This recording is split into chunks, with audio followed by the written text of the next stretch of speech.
또한 당시 유대인들이 고대하는 메시아는 어떤 인물이었냐면요, 위험있고 강력한 왕이나 장군으로 오는 걸 원했다고 그랬습니다. 나약하고 무명시로 오는 건 메시아가 아니라고 생각했습니다. 강력한 카리스마를 가지고 백성을 이끌 자였습니다. 그 유대 역사책을 막 뒤져봤어요. 그런 일이 과거에 있었는가? 여러 번 있었어요, 보니까. 유대 역사에서 어떤 사람이 나왔는데 막 사람들을 모으는데 얼마나 카리스마가 있는지, 저 사람이 로마로부터 우리를 해방시켜줄 메시아인가 보다. 그래가지고 확 몰렸다가 나중에 보니까 죽었어요, 이 사람이.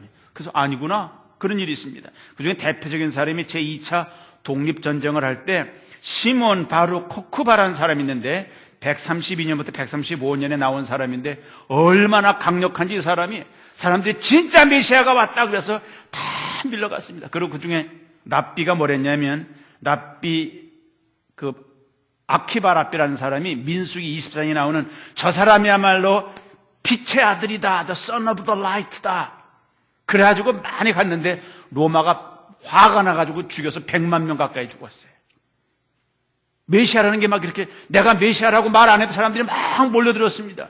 근데 예수님이 오셔가지고 저희 말도 안 타고 왔고 걸어다니는 분인데 목수의 아들로 알려졌는데 메시아라고 그러니, 귀신이 당신의 하나님의 아들입니다 그러니 기쁘다고 말하실 수가 없었습니다.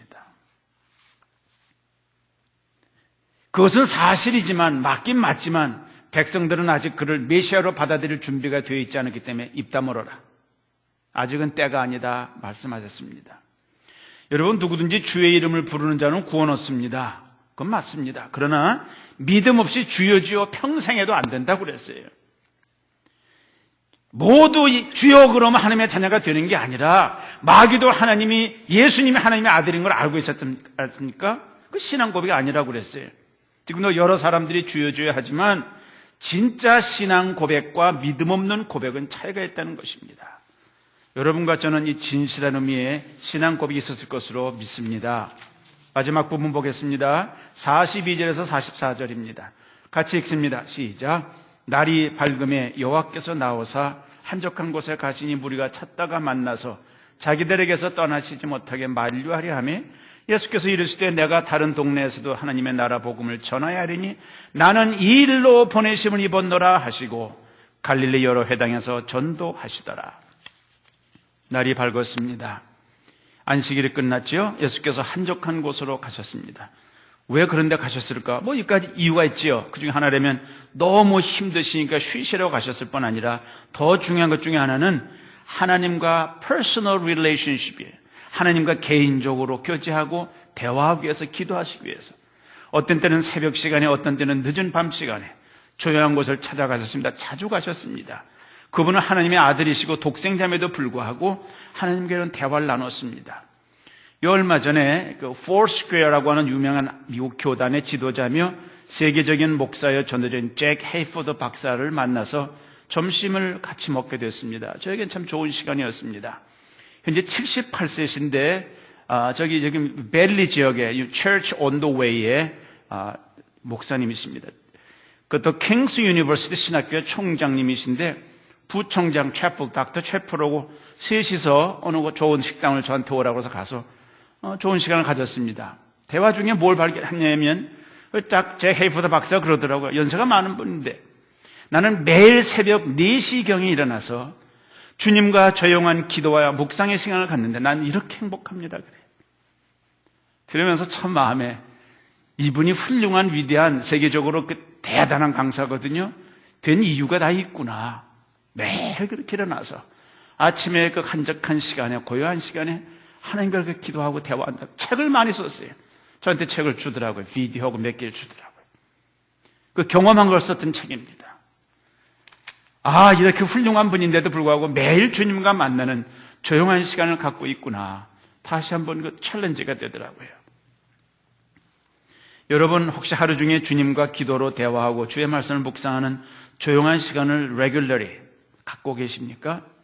매일 피곤한 마음으로 억지로 잠자리에서 일어나서 허둥지둥 서둘러 하루를 시작하고 정신없이 또 하루를 보낸 다음에 공장으로, 회사로 가서 다시 피곤한 몸으로 집에 돌아와서 인터넷 좀 열어보다가 식구들과 인사하고 대화하다가 잠자리에 들고 또 아침에 일어나고, 그렇게 세월이 가는 거 아닙니까?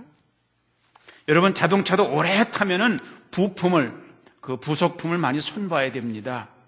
핸드폰 디지털이요, 가지고 다니다가 어떤 때는, 배터리가 없네. 이럴 때가 있겠어. 늘 갖다 꽂아놔야 되니까 리차지가 항상 돼야 돼요. 우리 영혼도 마찬가지예요. 예수 믿는 사람들. 누구나 마찬가지예요. 여름 때가 되면 사람들이 휴가 가려고 1년 전에 예약하죠. 물론 놀러 가기도 하지만 어떤 사람은 1년 내내 너무 힘들어서 식구들과 함께 쉬러 가는 거예요. 그 리차지가 될 수도 있죠. 리크리에이션이 뭐예요? 재창조라는 말이에요. 우리 영혼도 분주하고 긴장되는 일로 매일 힘이 빠질 수 있습니다. 영적인 충전의 스피리추얼 리차지가 꼭 필요합니다. 어떤 때는 기도할 생각도 안 나고 성경을 펴고 싶지도 않을 때가 있을 것입니다. 그럴 때일수록 아침이라 15분도 괜찮아요. 20분도 괜찮아요. 하나님 말씀 앞에 무릎을 꿇으라는 말입니다. 여러분 대부분 하시겠지만 저는 음악을 참 좋아하는 스타일인데 먼저 오케스트라 같은 데 연주회 가면 똑같은 거 하는 게 있습니다. 다 나와가지고 뭐 하냐면 퍼스트 바이올리니스트가 서서 음을 맞춥니다. 음을. 그럼 그거에 따라서 모든 악기가 튜닝을 합니다. 음을 맞추는 거예요. 그렇게 한 다음에 지휘자가 나옵니다. 컨덕터가 나와서 이제 시작합니다. 그 전에 반드시 맞춰야 돼요. 각자 하면 안 되는 거예요.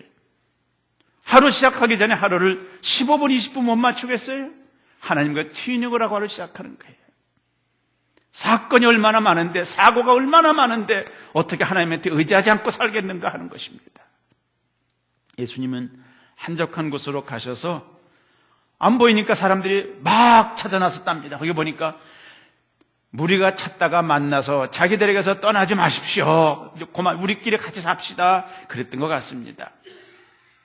다른 곳에 가지 마세요. 그때 예수께서 뭐라 했습니까? 아직 복음을 듣지 못한 사람이 굉장히 많단다. 나는 그곳에 가서도 복음을 전해야 되는데 이것 때문에 내가 이 세상에 온 것이다. 그랬습니다. 제가 어떤 젊은 목사님의 그 설교를 듣다가 기억에 남은 게 하나 있어요. 여러분 많은 걸 받으셨습니까? 복 받으셨습니까? 건강과 재물이 넉넉하십니까? 그걸 특권으로 생각하지 마십시오. 그건 책임입니다. 그래요. 근데 그 젊은 목사가 30대 목사가 설교하는데 딱 맞는 말이에요. 성경적인 말이에요. 많이 가진 사람은 좋긴 좋습니다. 그러나 책임이 많은 거예요. 왜냐하면 많이 받은 자에게 많은 걸 요구하겠다고 그러셨거든요. 전 최근에 이제 나이가 좀 들어가면서 젊은 목사들에서 내가 관심이 많아졌어요. 어제도 내가 어느 곳에 이메일을 보냈어요. 이제까지 하나님이 나를 여기까지 만들기 위해서 여러 해 동안 나를 훈련시키시고 투자하셨어요, 저한테. 이러다 내가 죽어버리면 내가 그동안 배웠던 거, 알던 거 그냥 없어지는 거예요.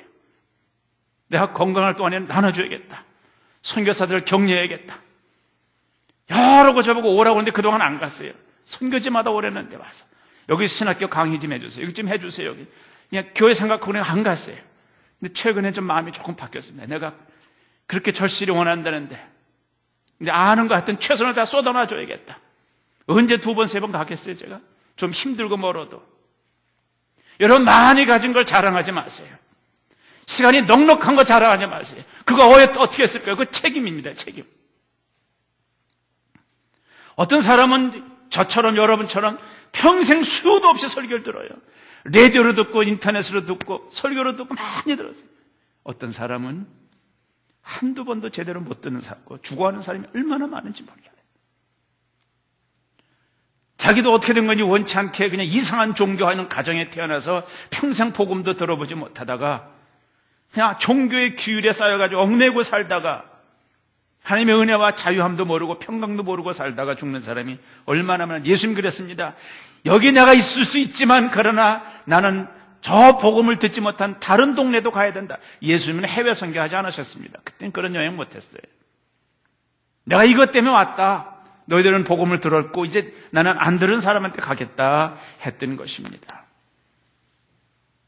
하나님은 선교사를 세우셔서 우리가 가지 못하는 곳에 많이 보냈습니다. 지난 주간에도 사우스 아프리카에서 메일이 왔어요. 애니타임 존 목사님 와주십시오.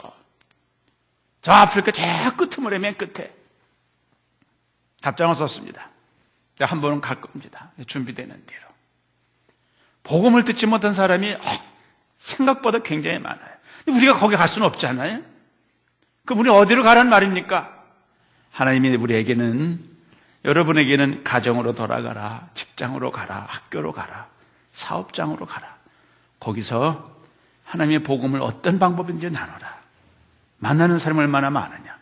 여러분, 저는 만나는 게 다 여러분 같은 믿음 좋은 분들만 만나요. 그러나 여러분들은 대부분이 안 믿는 사람과 많이 만날 겁니다. 좋은 기회 아니겠습니까? 이번 주 외울 구절을 읽겠습니다. 요한복음 3장 17절 읽습니다. 시작. 하나님이 그 아들을 세상에 보내신 것은 세상을 심판하려 하심이 아니요 저로 말미암아 세상이 구원을 받게 하려 하심이라. 처음에 예수님이 땅에 오신 것은 우리를 구원하시고 생명을 주시고 더 풍성하게 하려고 오셨습니다. 그러나 다시 오실 때에는 심판하러 오실 것입니다. 예수께서 처음 오실 때는 심판하러 온 게 아닙니다. 구원 주시러 왔습니다. 머지않아 다시 오실 때는 심판하러 오실 것입니다. 아직도 복음을 듣지 못한 주변 사람들이 많기 때문에 예수께서 내가 이것 때문에 왔다, 그래서 내가 여기서 머물 수가 없다고 가신 것처럼 여러분도 저도 할 수만 있으면 우리 주변에 이 복음을 나누는 전도자의 삶을 사시기를 축복합니다.